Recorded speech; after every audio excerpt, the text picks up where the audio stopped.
Hello everyone. Before we get started, don't forget to hit the like button, subscribe to the channel, and drop a comment letting me know where you're tuning in from and what time it is for you. That way, YouTube knows to keep sharing more stories like this with you. Now, let's jump in. I had decided to take a trip out into the open plains of North Dakota. Just me and my gear. No one else. It was 2013, and I had been trying to get away from everything for a few days, clear my head, and spend some time alone where there weren't people, buildings, or even roads close by. I had grown tired of the constant noise of town, the steady hum of cars and machines, and even the little distractions of everyday life. The plains felt like the opposite of that. Out there it was nothing but miles of flat grassland, patches of trees, the wide sky, and the endless wind moving over the land. I set up camp near a thin line of trees that broke up the otherwise open landscape. The sun had gone down a few hours earlier, and at first the night had been calm, quiet in the way you only get when there are no towns nearby. The kind of quiet where you could hear the wind running over the grass in waves, and every once in a while the creak of the trees shifting. My tent was small, just enough room for me and my gear, with my backpack tucked along one side and my boots just outside under the rain flap. The forecast hadn't called for much more than light showers, but out there in the middle of nowhere, the sky could change quick. I noticed the wind starting to build after it got dark, coming in short blasts that made the nylon walls of my tent snap tight and then shudder loose again.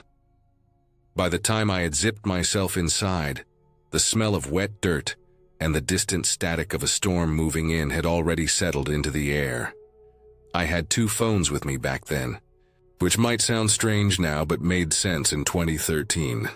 One was my main phone, the one I used for maps and the internet, but it didn't always have reception way out there. The other was an older flip phone, simple, no internet, just calls and texts. I kept that one because it picked up signal in places my other couldn't. Both of them were powered, on and tucked away in my gear when I finally crawled into my sleeping bag to ride out the storm. The rain started as a light patter, just a steady tapping on the top of the tent. But it didn't take long before the wind carried heavier bursts with it. The trees overhead weren't thick enough to block the storm, and each time a gust came through, the branches groaned and scraped against each other like the whole place was straining under the weather. Lightning began flashing behind the fabric of the tent, filling it with sudden white light, followed a few seconds later by the rumble of thunder rolling across the plains. At first I felt calm. I'd camped in storms before, and while they weren't comfortable, I knew my tent could hold. But then, as the storm pushed harder, I got this strange feeling I couldn't quite explain. It wasn't just nerves from the weather. It was something else. Something heavier. The kind of feeling that makes the back of your neck tighten and your stomach feel low, like you're being watched even when you know you're alone. I told myself it was just the isolation, the fact that I was miles away from anyone, but that thought didn't calm me. If anything, it made it worse. Because if something did happen, if someone or something was out there, I had no quick way to get help. The nearest highway was hours away. I lay there listening to the rain, every sound sharper than it should have been. The slapping of water against the tent, the hiss of grass bending in the wind, the low moan of branches bending. My breathing sounded too loud in my ears. I tried to force myself to relax, but I couldn't shake the edge off. That's when it happened. One of my phones started ringing. The sound was so sudden, so out of place in the middle of that storm, that it made my chest seize up. For a second, I thought it was just the storm messing with my head, but then I heard it clearly. The electronic ringtone of my older flip phone, sharp and insistent in the close space of the tent. My first thought was that maybe I'd lost track of time and someone from home was checking in. I dug around in my gear and pulled the phone out. What froze me wasn't the fact it was ringing. It was what showed on the caller ID. The screen said the call was coming from my other phone. I stopped breathing for a second, staring at it. My other phone was in my hand. I'd already pulled it out when I started searching through my gear just to check the time. It was closed, the screen dark, not in use. Yet somehow the number on the flip phone was showing as if my smartphone was calling me. I let the ring go on until it stopped. My tent felt even smaller then, like the air was tighter, like the storm outside had somehow gotten inside with me. I sat still, the only light coming from the little glowing screen in my hand, watching as the call ended and the phone went silent again. For a moment I thought maybe it was a glitch. Phones mess up sometimes, signals cross, weird things happen. But the longer I sat there, the less that explanation held. The idea of my own phone calling me while I was holding it didn't sit right no matter how I tried to twist it. I checked the smartphone just to be sure. It was on, but no missed calls, no outgoing calls either. Battery was fine. Shouldn't have been possible. The storm raged on outside, lightning flashing, thunder shaking the ground under me, rain pelting the tent so hard it sounded like it was being sprayed with gravel. And through all of it, I sat there holding both phones, my skin prickling, my chest tight. That strange feeling I'd had before, the one that something wasn't right. It doubled, felt heavier, more solid, as if the storm wasn't the only thing out there. I didn't sleep the rest of that night. Every little noise outside the tent kept me locked awake, waiting, listening, half expecting the phone to start ringing again. At some point, I pulled my boots inside with me, not wanting them out there even under the flap. I wanted everything close where I could reach it, where I knew it was safe. I kept checking both phones, one in each hand, until finally the sky outside started to lighten with dawn. When the storm finally broke, I unzipped the tent and stepped out into a wet, gray morning. The grass around me was soaked, water running in thin streams down toward a low spot near the trees. The air smelled like mud and ozone, sharp and heavy. Everything was quiet again, except for the drip of water falling from the branches above. I checked the ground around the tent, just out of habit. There weren't any tracks, no sign of anyone else having been there, just the flattened patches of grass where I'd walked setting up camp. That helped settle me a little, but not much. I still couldn't shake the unease of that phone call. Back in town a couple days later, I tried to explain it to myself. Maybe it had been some kind of network glitch, a weird storm-related signal bounce. Maybe the flip phone had glitched and displayed the wrong number. Technology isn't perfect. I told myself that over and over, but even now, years later, I remember sitting in that tent. Rain hammering down, thunder shaking the ground, lightning splitting the sky, staring at that little glowing screen with my own number on it, while my other phone sat cold and dark in my hand. I remember the weight of that feeling, like I wasn't alone out there, and I can't explain it away no matter how hard I try. That night stuck with me, not because of what happened, but because of what it felt like. I had camped in storms. I had been alone in the woods. I had dealt with strange noises and isolation before. But nothing ever made me feel like that. Like the world had tilted just enough to let me know that I wasn't as far from danger as I thought. In the end, nothing else happened. The phones never did it again. The rest of the trip was quiet and I came back safe. But I don't camp alone on the plains anymore. I can handle storms. I can handle the wind and the lightning and the dark. But I can't handle that feeling of my own phone calling me in the middle of nowhere, with no reason, no explanation, and no one else for miles. It was small, just one call, one moment. But it was enough to change the way I look at being alone out there. It reminded me that sometimes the scariest things aren't the storms or the wilderness or the animals. They're the things that happen without a reason. The things that don't add up. The things you can't explain away no matter how badly you want to. And that night in North Dakota, I learned just how deep that kind of fear can cut.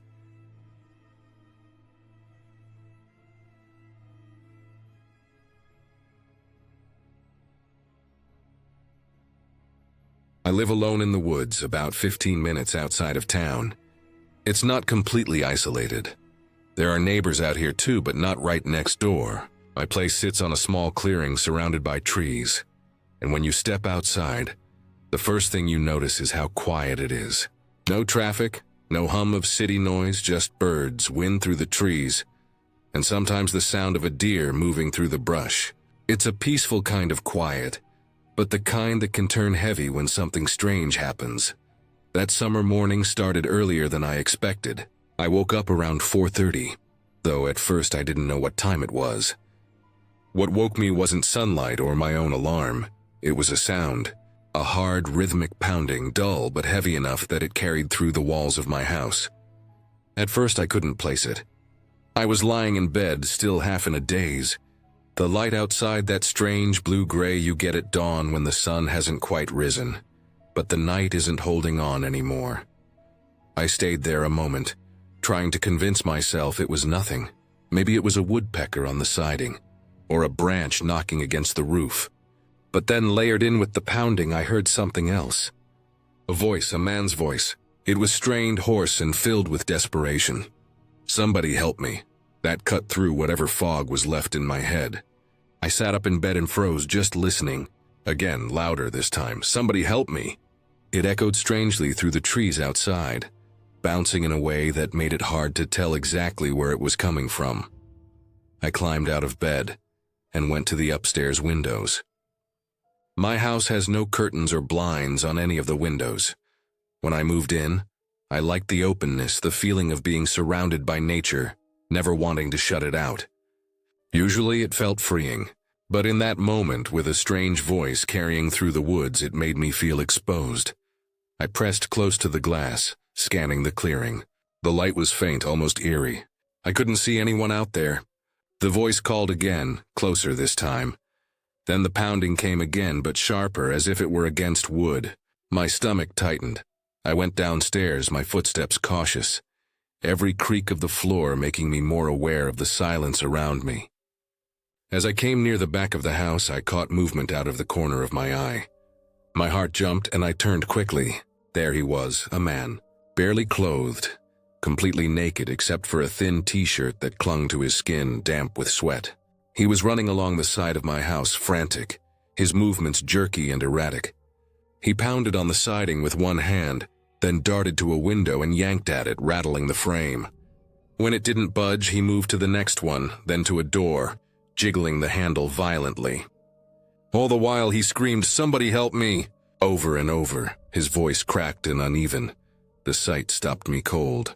He didn't look like someone calmly asking for help. He looked like someone out of control. His face was twisted with panic, eyes wide, darting everywhere, as though he wasn't even fully aware of where he was. His body was thin, pale in the early dawn light, and covered in scratches like he'd been running through the woods for miles. In any normal situation, I would have helped. If someone came to my door asking for help, I would open it. But everything about him screamed danger. The way he was trying every door and window, not just knocking or calling from the porch.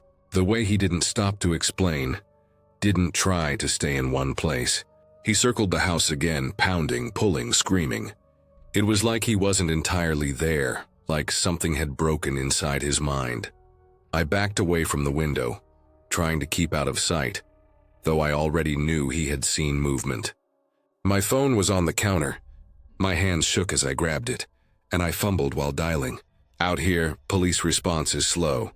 15-20 minutes at best, maybe more. My neighbors are closer, and I knew they'd be faster. I sent a quick message, short and urgent, letting them know there was someone at my house trying to get in. My heart raced as I hit send, the pounding of my pulse almost drowning out the sound of his fists on the glass. He screamed again, right outside the back door this time. The noise felt like it was coming from inside my chest. I crouched low and moved to another part of the house, keeping my eyes on him from different angles through the uncovered windows. He kept circling, his bare feet slapping against the porch, his hands leaving smudges on the glass as he rattled each window. He would scream for help, then suddenly go silent, only to burst out again louder than before. It felt unpredictable, like he could shatter the glass at any second. Minutes stretched like hours. Every sound felt magnified. The scrape of his hands on the siding, the rattle of the doorknob, the thump of his fists. My phone buzzed in my hand. My neighbors were on their way. Relief mixed with fear. I just had to hold out until they got here. Then, just as suddenly as it began, the noise changed. He stopped at one of the back windows, pressed his face against the glass, and peered inside. His eyes locked with mine for a second, wide and unblinking, filled with something I couldn't name. Fear, rage, madness.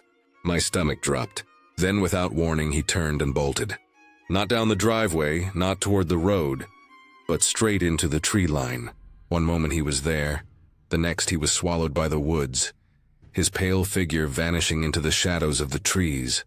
I stayed frozen, staring at the spot where he'd disappeared. My neighbors arrived minutes later, pulling into the clearing fast, headlights cutting through the dim dawn. By then, the man was long gone. We searched the edges of the trees but saw nothing, just darkness between the trunks and the sound of early morning birds starting to stir. Later, I found out he'd been picked up by the RCMP not long after, somewhere down the road. I never got the full story. I never found out why he was out there like that, naked, scratched up, screaming for help, trying to break into my home. Drugs, mental break, who knows? But the uncertainty is what stayed with me.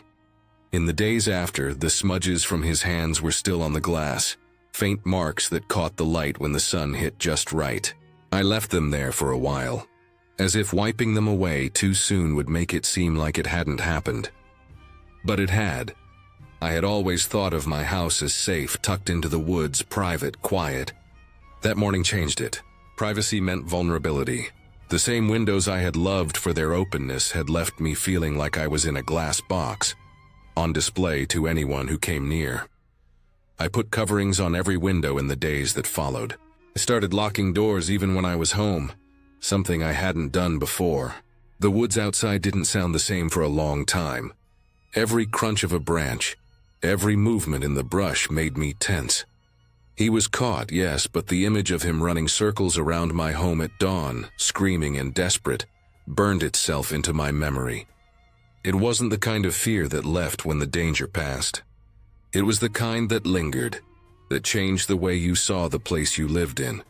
And even now, sometimes in those quiet early hours, when the light is dim and the world is hushed, I wake up and lie there listening, half expecting to hear it again, the pounding on the walls, the rattling windows, and that broken voice calling out from the woods.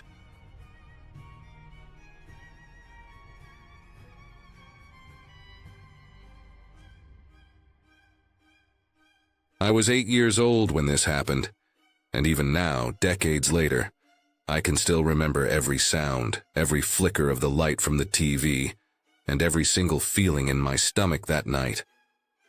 We lived so far out in the country that even calling it the country didn't quite capture it.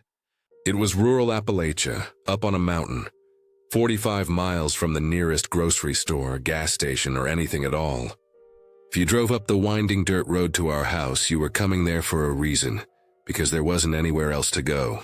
The winters were long, and when the snow came down, it came down hard and heavy, shutting us off from the rest of the world. That night it had just snowed. The ground was covered in a fresh white blanket that made the world outside feel even quieter than normal, like everything had been muffled under a thick layer of cotton. It was around 9 at night. I remember because we had finished dinner, and my dad had let me stay up to watch TV with him. We were on the couch together, a small lamp on in the corner, and the rest of the room was dark except for the blue glow of the television. The show we were watching was called Sightings. It was one of those old 90s shows about people seeing UFOs and aliens, with grainy footage and dramatic music. To me, it was one of the scariest things I'd ever seen in my life. Every time the music built up and someone swore they saw lights in the sky, my stomach would twist. I wanted to look away, but I also couldn't stop staring. I think I watched it just to scare myself. My dad was calm as ever, sitting back with his arm on the side of the couch, drinking a cup of coffee even though it was late. He liked that kind of show. I don't think he believed half of it, but he liked listening to the stories. I would peek at him sometimes, trying to read his face. If he didn't look scared, then maybe I didn't need to be either. It was completely black outside. We didn't have neighbors within eyesight, and there were no streetlights on the mountain. When night fell out there, it fell hard. You couldn't see more than a few feet in front of you unless you had a flashlight, The snow reflected a little bit of moonlight when the sky was clear. But that night the clouds had moved in, so it was just pitch black, like staring into nothing. And then it happened. Knock, knock, knock. 3 hard raps on the window behind the couch. The sound was so sudden and so sharp that I jumped like I'd been shocked. The window was less than 2 feet behind where we sat, and it was like whatever it was had been watching us. Close enough to see every movement, every flicker of the TV, and then decided to let us know it was there. I froze. I couldn't even breathe. My dad set his coffee down and stood up quick, looking at the window. But we couldn't see anything. Just our own reflections in the glass lit up by the lamp and the television. Outside was pure black. My heart was pounding so hard I thought my chest might burst open. My dad turned to me. He told me to sit right where I was on the couch and not move. He put the telephone on the cushion beside me, the kind with the long cord that could reach halfway across the living room. His voice was steady, calm, but I knew from the way he looked at me that he was dead serious. He said if he wasn't back in 5 minutes, I had to call the police. Then he went to the door, grabbed the heavy mag light flashlight we kept hanging on a hook, and stepped outside. Before he closed the door, he locked it from the outside so nothing could get in. That's when the weight of what was happening hit me. He was worried enough to lock me inside. He was worried enough to tell me to call the police. The house felt empty the second he shut the door. The only sounds were the TV, still playing its creepy music, and the ticking of the old clock on the wall. I wanted to mute the show, but I didn't dare move from the couch, not even to reach for the remote. I just sat there staring at the phone, my hands shaking. I listened for anything. Footsteps, a voice, the sound of the flashlight being switched on. All I could hear was the faint creak of the porch boards as my dad stepped off them into the snow. Then silence. Every minute felt like an hour. My eyes kept darting to the window, but I couldn't see anything outside except the faint reflection of myself, pale and scared. The idea that something could see me while I couldn't see it made my stomach twist until I felt sick. I kept thinking about how far away we were from anyone. If something happened to Dad out there, it would take the sheriff over an hour to reach us. Maybe more if the snow was bad.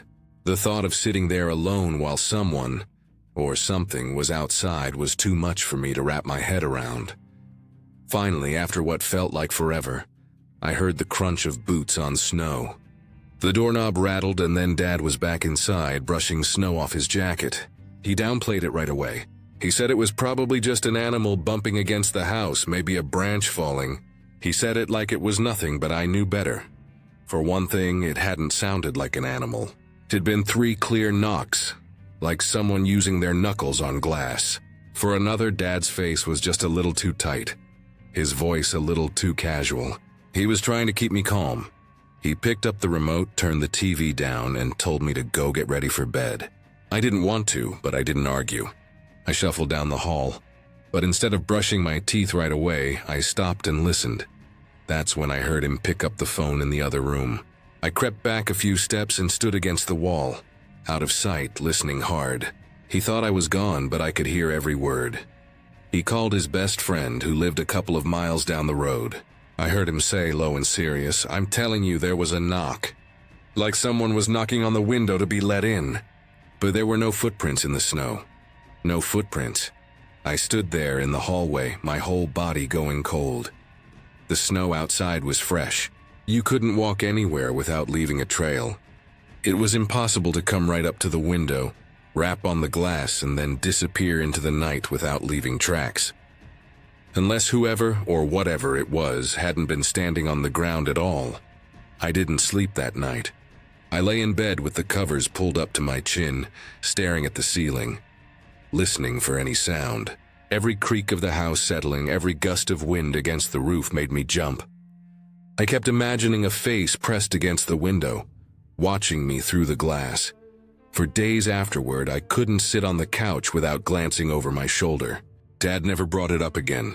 He acted like it hadn't happened, but I knew it had. And I knew he'd been shaken too, even if he never admitted it. It's been decades since that winter night. but I can still hear those 3 knocks as clearly as if they happened yesterday. Knock, knock, knock, sharp, deliberate, close enough to make the glass tremble. Sometimes I tell myself it must have been an animal. Maybe a bird flying into the window, or a branch weighted down with snow falling against the glass just right. But deep down, I don't believe that. I heard the rhythm. I heard the intention in it. And I think about what Dad said on the phone, the thing that made my stomach drop even harder than the knocks themselves. No footprints. Nothing in the snow at all. To this day, I don't have an answer. All I have is the memory of being 8 years old, alone on a mountain in the dead of winter, sitting on the couch with the phone beside me, knowing someone, or something, had come right up to the window in the dark just to let us know it was there.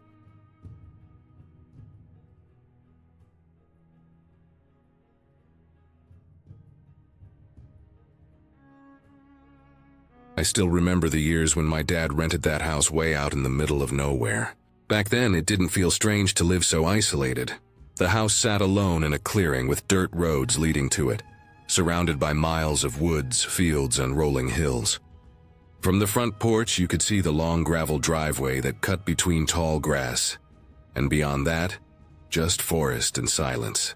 The closest town was 45 minutes away if you drove without stopping, and the nearest neighbor was another 15 minutes past that.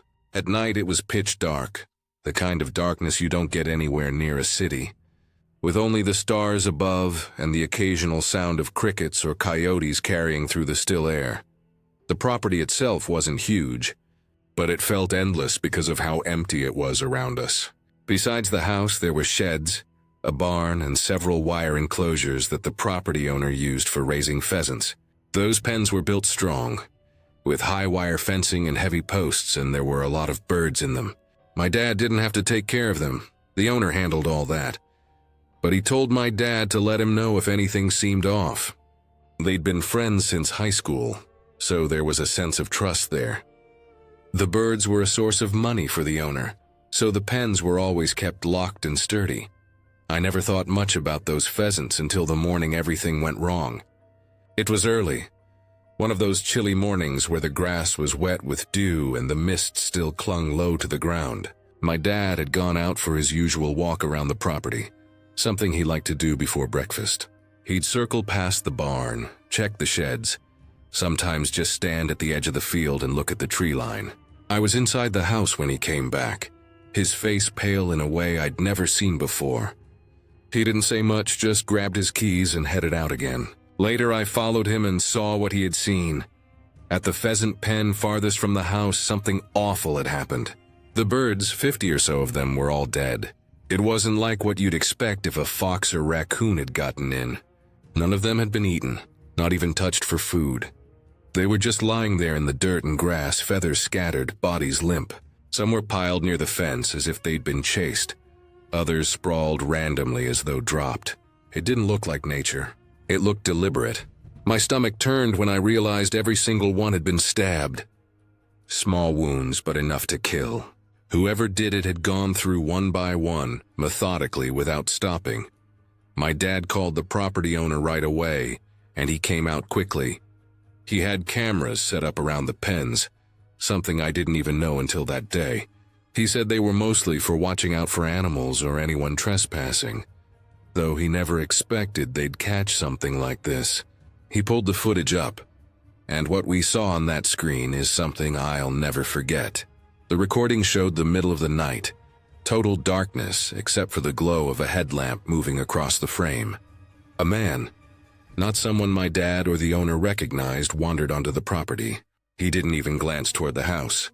Instead, he moved straight to the pheasant enclosure, crawling under the outer fence like he had all the time in the world. Once inside, he pulled a knife from his belt and started catching the birds one at a time. He worked slow, steady, almost patient. He'd grab one, hold it down, stab it, then toss it aside. Over and over, the beam of his headlamp shook with his movements, but it never wavered from his task. Hours passed on the recording, and the man never hurried, never hesitated. By morning, he was gone, slipping back under the fence and vanishing into the dark fields beyond. It was worse than seeing the aftermath. Watching him move calmly through that pen, ignoring everything else, made it clear this wasn't random. It wasn't an animal. It was a person. Someone who had chosen to walk deep into an isolated property just to kill birds with his own hands. There was no explanation for it. No robbery, no anger, just slaughter. The police were called. They came out, looked over the scene, watched the footage. They filed a report, asked questions, promised they'd look into it. But in the end, nothing came of it. The man was never identified, never caught. He was just some stranger who had walked out of the night, done what he wanted, and left without a trace. That's when the real fear set in. It wasn't just about the birds. It was about the fact that someone was willing to come that far, that deep into nowhere, just to kill. Someone who didn't care about cameras, about being caught, about anything at all. The kind of person who would choose a knife over a gun because it was slower, more personal. My dad didn't like to show fear, but he was shaken badly. He told us to pack up and go stay with our mom for a while, and we did. He stayed behind with a gun by his bed, sleeping light, waking up at every sound outside. I remember coming back weeks later. By then, the property owner had made changes. He put up new fences, higher and stronger than before. He installed alarms and motion sensors. And he bought dogs, big shepherds that patrolled the place at night. They were well trained, friendly if you approached them in daylight, but serious when it was dark. The property felt different with them around, safer but also heavier, like everyone knew there was a reason for those precautions now.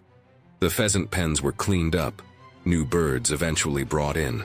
On the surface, life went back to normal, but the memory of that footage never left us.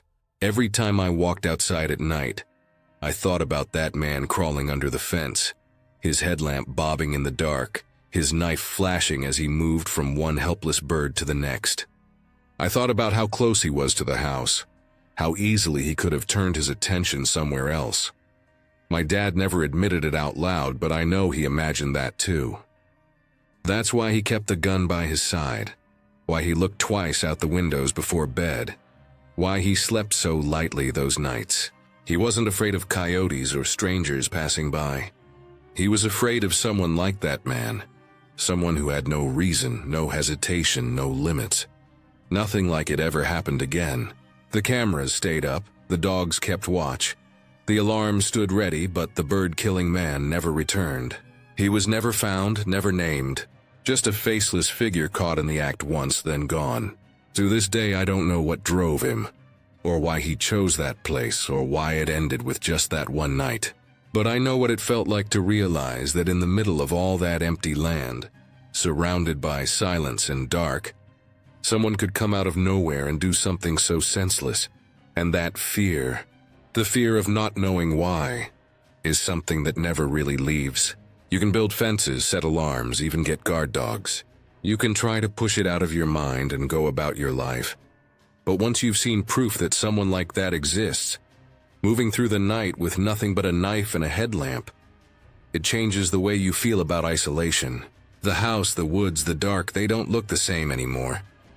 You don't feel as alone as you thought, because somewhere out there, even if you never see them again, you know there are people willing to walk straight into the middle of nowhere just to kill, for no reason at all.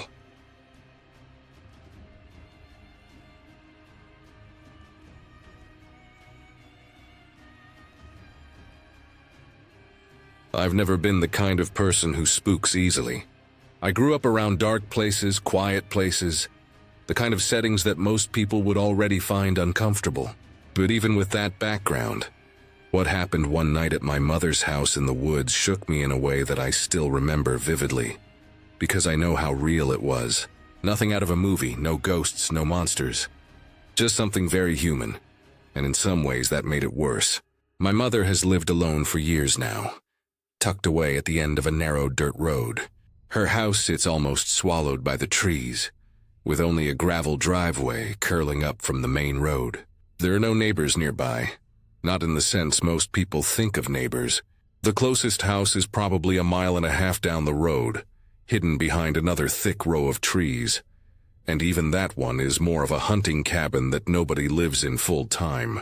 At night, the place is pitch black. If you've never been in true darkness before, it's hard to explain. No street lights, no glow from nearby houses, no headlights sweeping across, just the woods and whatever dim bit of starlight can find its way through the branches. When you step outside there, you can't even see your own hand until your eyes adjust. It's the kind of dark where sounds become sharper, louder, more intrusive. Gravel crunching under a footstep, for example, will travel clear across the yard. And that exact sound is what still makes me uneasy whenever I think about this night. I was staying over at my mother's house for the weekend. She likes having company when she can get it, and I figured it would be good to spend some time with her. She's used to living alone out there, but I can tell sometimes the isolation weighs on her. We'd had a normal evening, just cooking dinner, watching something on her old TV, and talking until it got late. Eventually, we both went to bed. She in her room, me in the guest room down the hall. I drifted off easily enough, because the silence in that place is heavy, almost suffocating, and it lulls you whether you want it to or not. I woke up to a sound that at first didn't fully register. It was subtle, muted by the closed window, but distinct enough that it pulled me out of sleep. Gravel. A steady, crunching rhythm, like someone walking slowly up the driveway. It wasn't the sound of an animal. Animals move quick, light, irregular. This was deliberate. Hail to, the sound of a person. My heart gave a hard jolt in my chest before I could even think. I pushed myself up and sat still, straining to hear. The footsteps continued for several seconds, each crunch on the gravel cutting through the otherwise perfect silence. Then it stopped. The quiet that followed was almost worse. I held my breath, ears wide open, waiting. That's when I heard the knock. 3 solid raps on the front door, firm and clear. They weren't frantic, but they weren't gentle either. Just 3 decisive knocks echoing into the house. I froze completely. My skin prickled all over, the kind of cold shiver that spreads when you know something is off. It was 2 in the morning, pitch black outside, no one around for miles. Who the hell would be at the door? I didn't move at first. I just sat on the edge of the bed, every nerve in me straining to pick up any further sound. The house felt impossibly still, the air heavy. My mother's house creaks sometimes when the wood cools at night, but now it was silent, as if it too was listening. I heard my mother stir in the other room, faintly, like she had woken up too. I thought maybe she would go to the door, but she didn't. After what felt like an eternity, I forced myself to stand. My legs were stiff, hesitant, but I moved slowly toward the hall. The living room was dimly lit from a faint nightlight in the corner, just enough to keep me from running into furniture. The front door stood there across the room, the deadbolt and chain in place. I felt my mouth dry out as I approached, careful not to make a sound. I didn't want whoever was out there to know I was moving. The door has a small window in it, just above eye level. I slowly craned upward, trying to see outside. Nothing, just black. I pressed my forehead closer to the glass, cupped my hands to block the reflection, and still, nothing. No movement, no shadow, no figure, just the emptiness of the night. I backed away, pulse hammering in my ears. I wanted to convince myself it was nothing, that maybe I'd imagined it, but the crunch of those footsteps had been too clear, too deliberate, and so had the knocks. I went back down the hallway and peeked into my mother's room. She was sitting up in bed, wide-eyed, clearly awake. She didn't say anything, and neither did I. We both just listened. The silence stretched on. Minutes passed. I eventually went back to my room, though I didn't even try to sleep. I sat there in the dark, fully alert, ears tuned for anything. Occasionally the house shifted, but no more footsteps, no more knocks. Still, I couldn't shake the unease. Every possible explanation spun in my head. A lost driver? Unlikely. Nobody would end up at that house by accident, and nobody sane would be knocking on doors at 2 in the morning out in the woods. A neighbor? There were no close neighbors. A hunter? Maybe, but hunters didn't knock on doors in the dead of night. And the most unsettling possibility, someone intentionally came there. For what reason, I couldn't say, but none of the answers felt good. Eventually, dawn broke. The light creeping through the trees felt like a release. I finally stood and walked outside, half expecting to see nothing. But there on the gravel, plain as day, were footprints. They weren't boot tracks like a hunter's, or the scuffle of an animal. They were the distinct prints of shoes, deep enough to know they were fresh, pressed into the loose gravel along the driveway and leading right up to the front steps. And then they stopped. No prints leading away, at least not visible. Just up to the house and gone. Seeing them chilled me more than the knocks themselves. It proved it wasn't just in my head. Someone had come, stood right at the door, and vanished into the night without a word, without a reason. My mother stood beside me staring at the prints.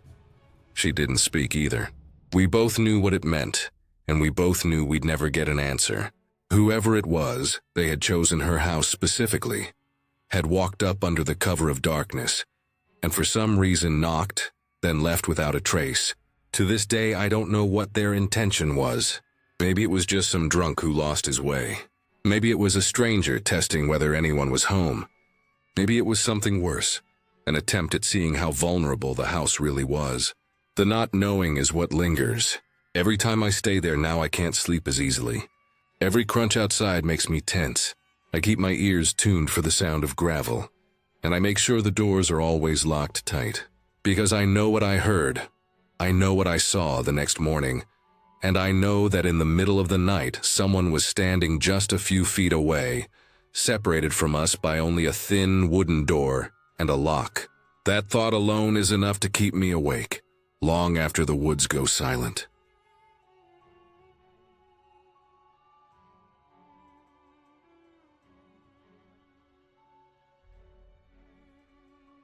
I was about 10 years old the summer this happened, and even now, years later, I can still remember it in pieces that stick out in my mind like sharp edges. My grandparents lived way out in the middle of nowhere, the kind of place where the silence feels heavy, and the night sky looks endless.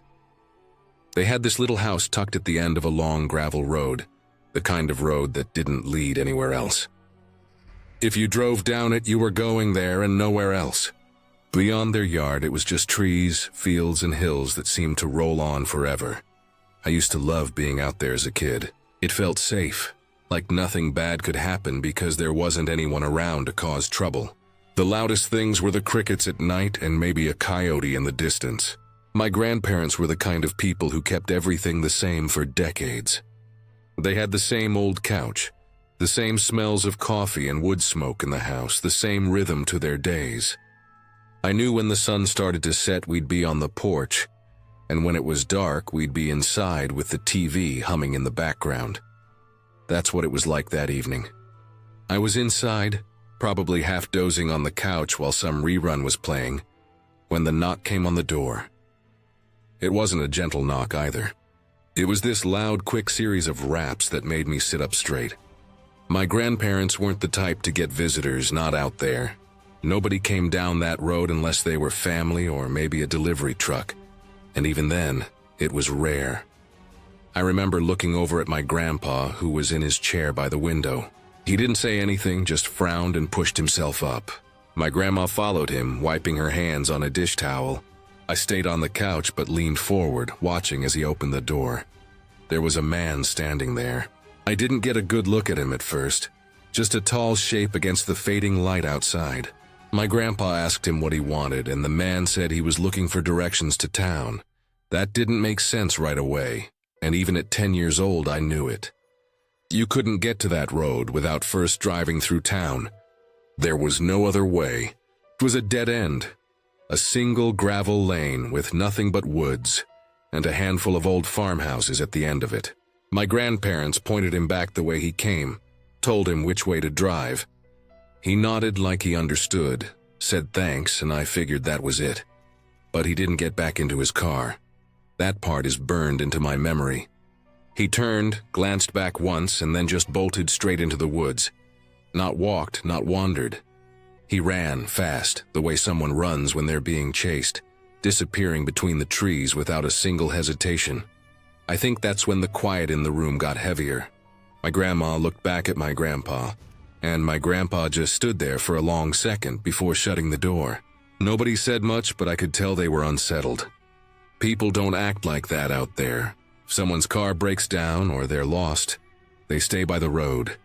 They don't abandon their car and sprint into the woods like an animal. The car was still sitting in the driveway. Old dirty, nothing special about it.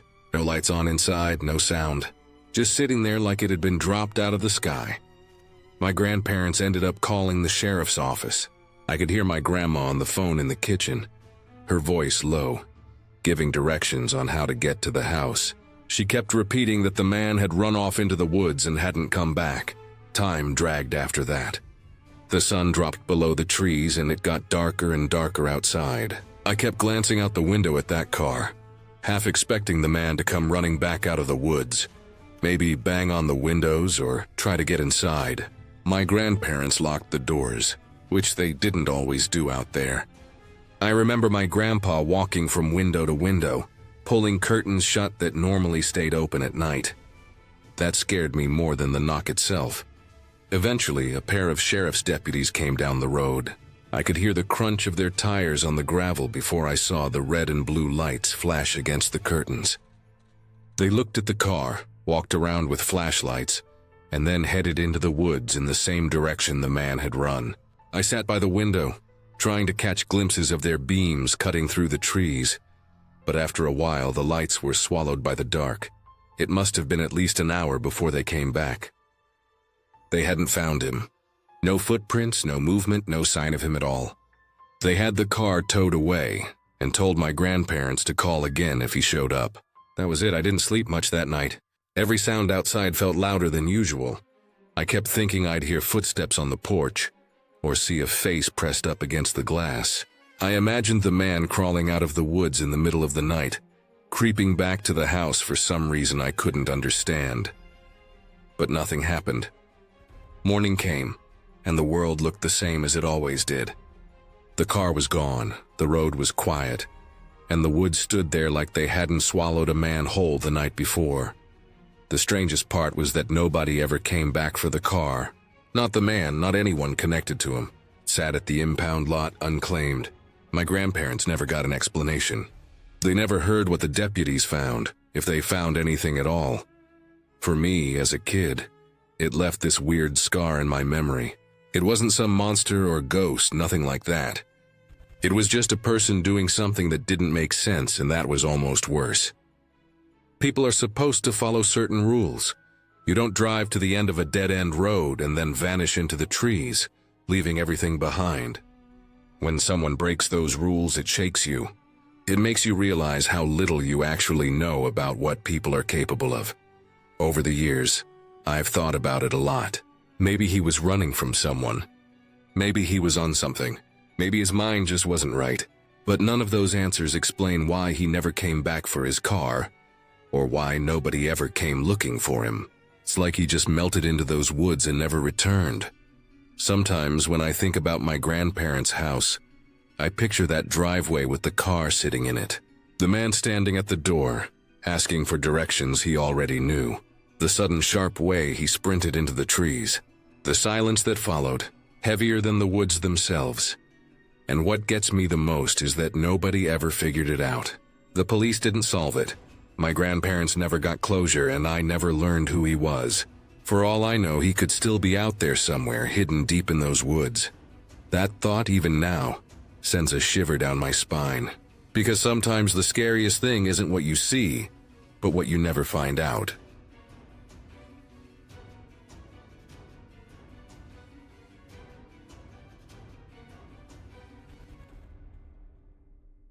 I set out from my house the same way I had dozens of times before, slipping on my boots, checking the time, and stepping into the air that was neither too warm nor too cold, the kind of weather that made being outside feel easy. I had mushroom hunting on my mind, something I'd done since I was younger, something I enjoyed for the quiet and the small reward of bringing something home from the land around me. My house sat close enough to fields and woods that I could walk a mile or so and be right where I liked to search. The first stretch of the walk was familiar dirt and gravel, the kind of ground that carried the prints of deer hooves and sometimes the wide pads of coyotes. I didn't think much of it. My head was clear, and I was in the mood to walk slow, to breathe the air and let the world around me settle into my bones. The field stretched out wide and open at first, the grass pressed down in some places from wind or deer, standing tall in others. There wasn't much noise except the steady whisper of leaves brushing each other in the breeze. When I reached the field of goldenrod, I slowed down. The plants had shot up high this time of year, taller than my shoulders, their yellow tops glowing dull under the sky. Walking into it always felt like wading into water, thick, surrounding, almost heavy. The stems brushed my arms as I went, leaving faint scratches on my skin. I could only see a narrow tunnel ahead of me where the plants bent back from my steps. Behind me they closed again, hiding the path I had already taken. It was the kind of place where sound carried strange. A bird might call, and it would seem close one second and far the next. My boots pressed the dirt down quiet, the air thick with the dusty smell of pollen and late summer plants. I wasn't worried about much. I'd been in that spot countless times. Bears, wolves, coyotes, bobcats. They all lived in the same stretch of land, but none had ever given me trouble. Most of the time I didn't even see them, though sometimes I found their tracks or the scat they left behind. That was just part of living where I did. You shared the space with them and you learned not to be foolish. But fear wasn't something I carried often on these walks.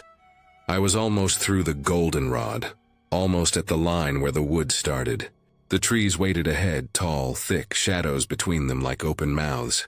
That was where the mushrooms liked to grow, near fallen logs, in the damp soil where sunlight only filtered down in broken patches.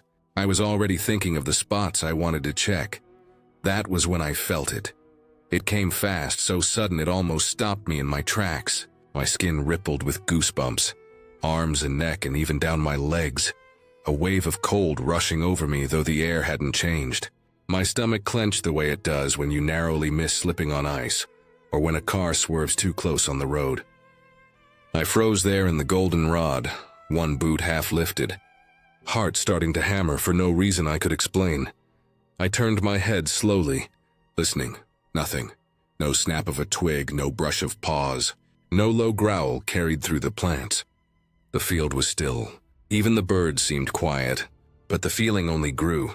It wasn't confusion. It wasn't nerves. It was sharp and clear. Go. Turn around. Leave now. It's hard to explain that kind of instinct if you haven't felt it. It isn't like worry or suspicion. It feels older, deeper, as if your body knows something your brain hasn't figured out yet. My pulse was loud in my ears, and with each beat the thought pounded harder. If you step into those trees, you won't walk back out. I tried to reason with myself. I told myself I'd been here 100 times. I reminded myself I had never once had an issue. I reminded myself there was nothing moving, nothing to see. But even as I thought it, my shoulders were tight. My skin prickled and my hands curled slightly as if ready to grab or push. My eyes scanned the wall of trees ahead, but the darkness between them gave nothing back. I stood there longer than I probably should have, torn between habit and instinct. The mushrooms were out there. The hunt I had set out for was waiting if I just took a few more steps. But every time I thought of it, my body screamed against the idea, loud and certain in a way I couldn't brush off. After another minute, I let out a slow breath and made the choice to turn back. I stepped sideways in the goldenrod, pressing the stems down with my boots, circling away from the woods and angling toward another patch of land where mushrooms sometimes grew. As soon as I turned, the feeling eased. My chest loosened. My skin stopped crawling, and though my heart still beat quick, the worst of the pressure lifted. It was as if the air behind me, the air that hung over the woods, had been the source, and by moving away from it, I was finally free. The rest of that day, I kept moving. Checked a few other spots, brought home a small handful of mushrooms. But the whole time the memory stuck with me, the strange certainty that if I had ignored it and kept going, I wouldn't have walked back out. In the days and weeks after, I thought about it often. I wondered what had been waiting there, hidden beyond the goldenrod. Could have been an animal, something big and quiet watching me from the shadows. A bear resting in the undergrowth, a wolf moving through the trees, even a person with bad intentions. All of those were possible. None of them had made a sound, but that didn't mean they weren't there. I also thought about the times before, when I'd ignored that kind of warning and paid the price. Times I'd been hurt because I thought I knew better, because I didn't listen to the quiet alarm bells inside me. I had learned to trust them. That day proved again why I should. I went back to that area plenty of times afterward, walked the same mile, crossed the same field, pressed through the goldenrod. Most days it felt normal, quiet, just another walk in the woods. I hunted mushrooms, I filled my bag. I came home without a problem. Whatever had been wrong that one day was gone, but the memory still stands sharp. That afternoon taught me something I don't forget. There are times when you don't need proof. You don't need to see or hear or touch the danger. Sometimes your body knows before your mind catches up, and ignoring it is the same as stepping blindfolded off a cliff. I'll never know what waited in that patch of woods, and I don't need to. What matters is that I didn't go in. I listened, I turned back, and because of that, I walked home alive.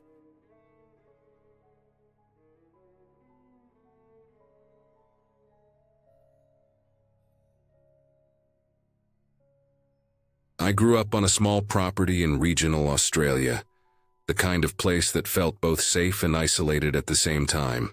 We were about 3 or 4 kilometers out of town, not so far that we were completely cut off, but far enough that people didn't just happen to wander by. We were tucked away at the very end of a dead-end street, which itself branched off another quiet road that came off the main road. It was the sort of place where, if you saw someone walking near your house, it wasn't just odd, it was unheard of. In all the years I lived there as a kid, I never once saw a pedestrian near our place. Visitors always came by car, and you could hear them long before you saw them. The gravel road, the barking of our dogs, the crunch of tires. There was always some warning. Our property had a decent-sized yard cleared around the house, but beyond that was nothing but thick bushland. Tall gum trees leaned over the driveway, and the bush wrapped right up to the back of the house, so close that you could step off the veranda and be swallowed by it. During the day it felt normal. At night, though, the bush changed. Shadows swallowed everything. The trees moved differently in the wind, and the quiet wasn't peaceful. It was heavy, pressing down. The kind of quiet where you noticed every small noise. One night when I was about 12, I was sitting downstairs watching TV. It was just a normal night. I had the volume up a bit, not loud, but enough that I was absorbed in what I was watching. I was comfortable, sprawled on the couch, not thinking about much. Then my 2 older brothers came down. They were both around 20 at the time. Big, solid rugby-playing guys who seemed fearless to me. They came down with this look on their faces, and one of them asked me if I'd heard that. I hadn't heard a thing. I was too focused on the television, and I remember frowning and asking what they were talking about. They told me they'd heard footsteps outside. Not just footsteps, but also hushed voices. The kind of low muttering that people make when they're trying not to be overheard. At first I thought they were messing with me. They did that sometimes, tried to spook me. But the way they said it, the way they kept glancing toward the windows made me realize they were serious. Before I had time to really process it, they came up with a plan. They told me to stay inside while they went out the front door, and tried to catch whoever was out there. The idea was to split up, run in opposite directions around the house and meet again at the back, hoping to corner whoever it was. They were half laughing about it, like they were excited by the chase, but underneath that there was tension. They weren't sure who it was or what they were doing out there, and neither was I. I'll never forget the image of both of them bursting out the front door at the same time, barefoot, dressed in shorts and t-shirts, sprinting in opposite directions into the night. It reminded me of that scene in the movie Signs, where Mel Gibson and Joaquin Phoenix run around the house trying to catch something in the cornfield. It felt like that, both comical and terrifying at the same time. I stayed where I was, clutching a pillow on the couch, my heart hammering in my chest. The TV kept playing, but I wasn't paying attention anymore. Every creak of the house, every sound from outside felt amplified. I kept glancing at the windows, expecting to see something or someone looking in. After what felt like forever, Though it was probably only a couple of minutes, my brothers came back in. They hadn't found anything. They swore up and down that they'd heard voices, that they weren't imagining it. But when they'd run outside, there was nobody to tackle, nobody to chase. Just the dark bush pressing in around the house, silent and still. We talked about it for a long time afterward. The house sat right on the edge of heavy bushland, and it wouldn't have been hard for someone to slip into the trees and disappear without a trace. That was the most unsettling part. Not that my brothers didn't find anyone, but that if there really had been people out there, they had been standing just meters away from our windows, close enough to whisper to each other, close enough to hear us moving around inside. And when my brothers came charging out, those people could have just melted back into the darkness, standing there quietly, watching. Maybe they waited until the coast was clear, and then walked off into the bush. I remember lying in bed that night, staring at the ceiling, wide awake. My window looked out toward the tree line, and I couldn't stop picturing shadowy figures standing there, hidden just beyond sight. The thought that they might have been watching us, listening to us, made my skin crawl. I kept imagining the crunch of footsteps on dry leaves, the faint rustle of branches, hushed voices carrying through the still night air. The next day, my brothers still insisted they'd heard it. They weren't the type to get spooked easily, and they weren't lying just to scare me. They looked unsettled in a way I hadn't seen before. We never saw or heard anything again after that, but the memory stuck with me. What bothered me most wasn't the idea of someone breaking in. It was the idea that they hadn't broken in at all, that maybe they hadn't even planned to. Whoever it was, they had just been there outside watching, whispering to each other. Maybe they were passing through. Maybe they were messing around. Maybe they were planning something worse. I'll never know. But to this day, I can't shake the thought of how close they were, and how quickly they disappeared into the bush when my brothers went after them. The whole thing left me with the uneasy realization that just because you don't see anyone around, it doesn't mean you're really alone, and that night proved it.